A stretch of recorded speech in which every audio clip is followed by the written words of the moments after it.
L'année dernière, Lou Doyon est devenue mère pour la seconde fois d'un petit garçon.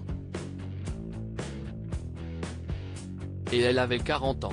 Dans le podcast Bliss Stories, la chanteuse a expliqué le long parcours du combattant qu'elle a traversé avant de pouvoir goûter de nouveau à la maternité. En 2022, la vie de Lou Doyon a pris un tournant inattendu. À 40 ans, la fille de Jane Birkin a donné naissance à son deuxième enfant. Un second garçon prénommé Laszlo Kitsmije, fruit de sa relation avec l'illustrateur Stéphane Manel. Depuis le 26 juillet 2022, Lou Doyon partage régulièrement des photos de ce deuxième bébé, né 20 ans après son fils, Marlon. Elle est également sans filtre concernant ce second postpartum, à des années-lumière du premier. Forcément, devenir mère à 40 ans est bien différent d'être mère à 20 ans. Une folle aventure que la fille de Jacques Doyon a racontée dans le podcast Bliss Stories ce lundi 5 juin. Après sa première grossesse, Lou Doyon a vécu plusieurs avortements et fausses couches. Et ce n'est pas tout.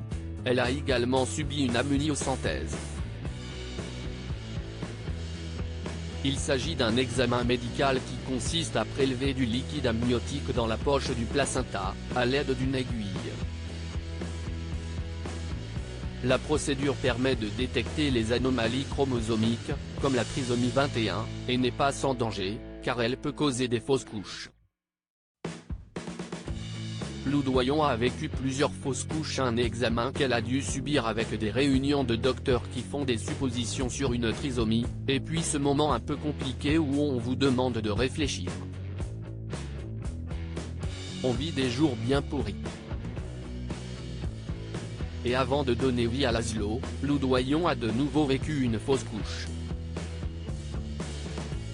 Et là une vraie perte de poids, soi-disant je ne vais pas y arriver. Heureusement que j'en ai eu un que j'ai voulu. Et puis il y a ceux qu'on a voulu et qui n'ont pas tenu. Mon Dieu, que si est dur d'être une femme et à la fois, quelle magie on a en nous.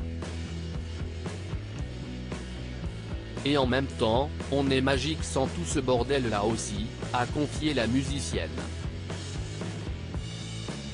Aujourd'hui, c'est avec beaucoup de fierté qu'elle peut tenir son second petit garçon dans ses bras.